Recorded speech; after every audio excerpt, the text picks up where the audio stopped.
So now you have a sexless marriage with no intimacy for a decade. Very few people can function effectively without an intimate relationship. Well, my first response is, how often do you want to have sex? People hate that question, and so they avoid it. They say, well, you know, we don't really want to be that calculating about it. It's like, okay, right, whatever. Once a year. It's like, no, that's probably too little. Okay, 15 times a day. It's like, no, that's probably too much. Okay, so now we got some parameters here. It's somewhere between once a year and 15 times a day. Let's see if we can narrow that in. And this does make people uncomfortable, right? They don't want to specify their needs and wants. I think they're embarrassed that they need anything. Like it's that same exposure of nakedness. And then they're unwilling to share the information with their partner because it's revealing. And then they're afraid they're going to be rebuffed. And they're afraid they're going to get into a fight. They've got lots of reasons not to want to do it. And they don't want to have the difficult conversation up front. And so we might say, well, okay, let's be reasonable about this. It's going to be some number of times a week. You guys have jobs, you have kids, you're busy. You're not going to have a hot date every night. You just don't have time for it. And so why don't we be reasonable about it? We can try, let's aim for something like twice a week. It's like, can you think? Or maybe we could start with once a week. Because once is a lot more than zero. It's a lot more than zero. And then they say something like, well, you know, we did all that dating when we were dating and now we don't want to do that anymore. It's like, okay, so what are you saying here exactly? You're saying that you don't want any more romance and you don't want any more hot sex and you don't want to put any work into it and it's just going to happen magically even though it's clearly not happening. That's your theory. And then let's run that theory out. Okay, so now you have new kids and it's going to be like that for a few years, maybe till they're 10 or 11. You're going to be occupied with your family. And so now you have a sexless marriage with no intimacy for a decade. So what does that look like in like 2032 when you're in divorce court? So of course you don't want to do this because it requires difficult negotiation. But how would you like to have your marriage deteriorate into hell over a 10-year period? How does that sound as an alternative? It's like, well, that's not very good. It's like, okay, so which of these two things are you more afraid of? And then when people really think that through, they think, oh yeah, well maybe, you know, I could take the risk of making what I want known.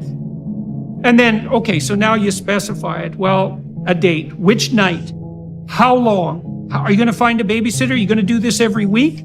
Who's going to be responsible for what in relationship to this date? All these details have to be negotiated. And then we remember, you know, by the same logic that we've already employed, if this is 2 hours a week, then that's 15% of one day. That's another 5% of your life. And it's the intimate part of your life. And if you got that right, my God, you might be a much happier person. And so that's another one of the only 25 things you have to take care of to set your life up. But I mean, you said, why are people afraid to do this? They're afraid to show their vulnerability, man. They don't trust their partner. They don't know how to negotiate. They don't even know what they want themselves, you know? Like, it's not that easy for someone to admit that they need any physical attention at all, even though everyone obviously does. You know, because you're putting yourself on the line then. And that is the definition of intimacy in some sense. How do I make myself into the perfect date? You answer that question, and you will not have any problem answering the previous question. It's like, what do I want in a partner? If I offered everything I could to a partner, who would I be? You work on that.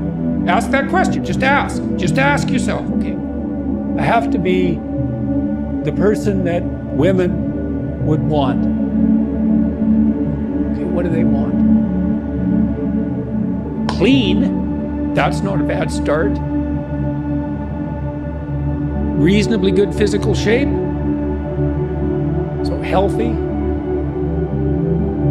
productive, generous, honest, willing to delay gratification. So you dance with a woman. It's like, what's she doing? What are you two doing? Well, it's a pattern. There's patterns happening around you. That's the music. Patterns of being. That's the music. Now, can you align yourself with the patterns of being gracefully? That's what she's checking out. And then can you do that with her? And then can you do that in a playful and attentive manner and keep your bloody hands to yourself for at least a minute? And so, can you dance in a playful manner? It's like you can go through this in your imagination, and you'll know. And then you think, well, how far am I from those things? And the answer is usually, man, it's a pretty horrible abyss separating you from that ideal. But the harder you work on offering other people what they need and want, the more people will line up to play with you. So it's the wrong question. It's like, how can I be the best partner possible? And then you think, well, if I do that, people will just take advantage of me. And that's the non-naive objection, right? Because the naive person thinks, well, I'll be good and everyone will treat me right. It's like the cynic says, no, I'll be good and someone will take me out.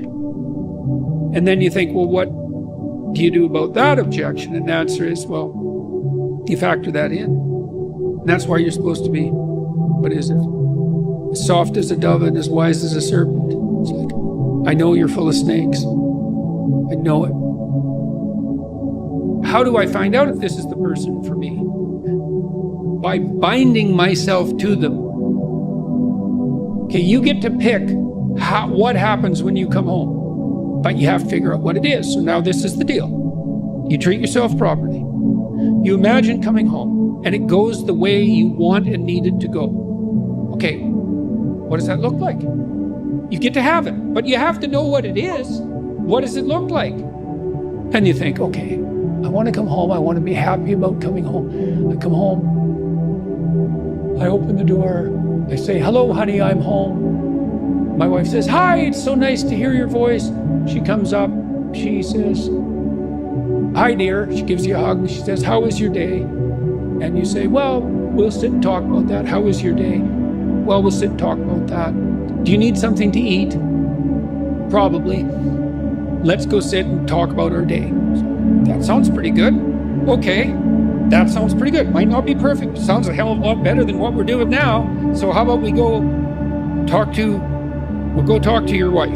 Say, okay, this is what's happening when I come home. I would like it to be better. What would you like to have happen if you could have what you wanted? So she sits down and she thinks, okay, if he comes home, what do I want to have happen? And then now you got two visions and you say, well, what would you like? And you listen, and she says, what would you like? And you tell her, and then you think, okay, now how can we bring these visions together? So not only do we both get what we want, but because we've brought them together, we even get more than we want. Well, who wouldn't agree to that unless they were even down? And that's so exciting. It's not a compromise. It's a union of ideals that even makes a better ideal. And then you get to come home, and then there's another rule that goes along with that, which is, please, dear, have the grace to allow me to do this stupidly and badly, and I'll give you the same leeway, and then we'll practice stupidly for 20 times and we'll talk about it, and then maybe we'll get it right for the next 10,000 times.